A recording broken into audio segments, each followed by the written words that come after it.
Hi friends, எல்லாருக்கும் வணக்கம். Welcome back to my channel nurses gallery. இன்னைக்கு நம்ம சேனல்ல பார்க்க போறது வந்து பாத்தீங்கன்னா சௌச்சௌ பொரியல் தான் பார்க்க போறோம்.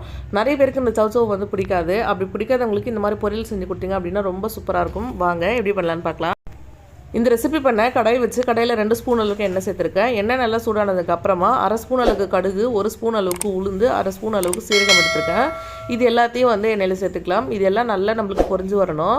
இந்த அளவுக்கு நல்லா பொரிஞ்சு வந்ததுக்கு அப்புறமா கட் பண்ணி வச்சிருக்க வெங்காயம் சேர்த்துக்கலாம். பெரிய வெங்காயம் 1 கட் பண்ணி வச்சிருக்கேன், அதை சேர்த்துருக்கேன்.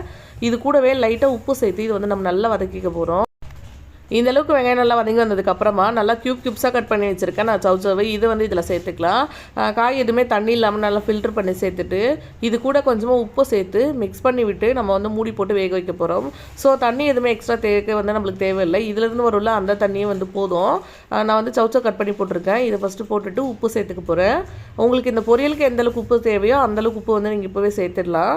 இல்லைன்னா நீங்கள் பார்த்துட்டு கடைசியாக கூட சேர்த்துக்கோங்க. கொஞ்சம் உப்பு சேர்த்து கூட நீங்கள் வந்து வேக வைங்க. இப்போ உப்பு சேர்த்துட்டேன். அடுத்ததாக ஒரு தடவை நல்லா மிக்ஸ் பண்ணி விட்டுட்டு மூடி போட்டிருக்கேன். மூடி போட்டு நல்லா வந்து வேக வைக்க போகிறேன். அப்பப்போ வந்து கிண்டி விடுங்க. கிண்டி விட்டுட்டு இது ஒரு 5 நிமிஷத்துக்கிட்ட வேக வச்சிங்க அப்படின்னாலே போதும், சூப்பராக வெந்து வந்துடும்.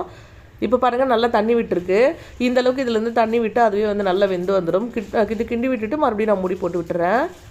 இப்போ வந்து பார்த்தீங்கன்னா ஒரு 1/2 ஸ்பூன் அளவுக்கு நான் மஞ்சள் தூள் சேர்த்துருக்கேன். இதையும் சேர்த்துட்டு மறுபடியும் மிக்ஸ் பண்ணி விட்டு நான் மூடி போட்டு வச்சிருப்பேன். ரொம்ப சிம்பிளான ரெசிபி தான். தேவையான இன்க்ரீடியன்ஸும் ரொம்ப கம்மி தான். ரொம்பவே சூப்பராக இருக்கும். கண்டிப்பாக வந்து ட்ரை பண்ணி பாருங்கள். நான் ஃபஸ்ட்டே வந்து பார்த்திங்கன்னா எண்ணெய் சேர்த்து கடுகு சேர்க்கும் போதே வந்து 2 வரமிளகாய் சேர்த்துக்கோங்க. நான் சேர்க்காததால் இப்போ 2 பச்சை மிளகாய் வந்து கேட்டு சேர்த்துருக்கேன். உங்கள் காரத்துக்கு தகுந்த மாதிரி நீங்கள் ஃபஸ்ட்டு வரமிளகாய் சேர்த்துட்டீங்க அப்படின்னா அதோட ஃப்ளேவரும் இன்னும் சூப்பராக இருக்கும்.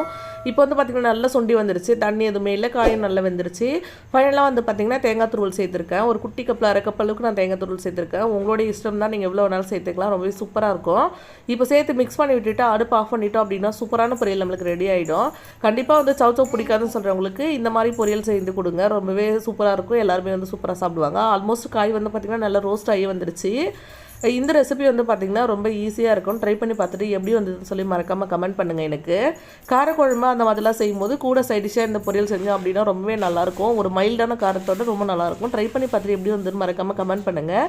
நம்ம சேனலையும் சப்ஸ்கிரைப் பண்ணிக்கோங்க. இன்னொரு வீடியோவில் பார்க்கலாம். தேங்க்யூ, பாய்.